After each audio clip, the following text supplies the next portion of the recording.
Please subscribe and you can download this code from description below. Storing sparse lists efficiently in Python can be crucial when dealing with large datasets that contain mostly empty or zero values. A sparse list is a list where most elements have a default value, typically 0, and only the non-default values are explicitly stored. This can significantly reduce memory usage and improve performance. In this tutorial, we'll explore different ways to store sparse lists in Python, focusing on practical examples. One common approach is to use a dictionary where keys represent the indices of non-default elements, and values represent the corresponding non-default values. The defaultdict class from the collections module can also be utilized to achieve a similar result. Storing sparse lists efficiently is essential for optimizing memory usage in Python. Depending on your specific use case and requirements, you can choose between using a custom class with a dictionary or leveraging the defaultdict from the collections module. These methods allow you to work with sparse lists in a memory-efficient manner, particularly when dealing with large data sets.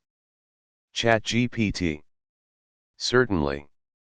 Storing a sparse list efficiently in Python is important when dealing with data structures that have a large number of elements, but most of them are empty or have default values.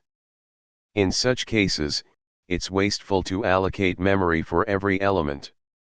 Instead, you can use a sparse representation to save space. A sparse list is a list where most of the elements have a default value, and only non-default values are stored explicitly. This can significantly reduce memory usage when dealing with large lists with many default values. One common approach is to use a dictionary to represent a sparse list. The keys of the dictionary will be the indices of non-default values, and the corresponding values will be the non-default elements.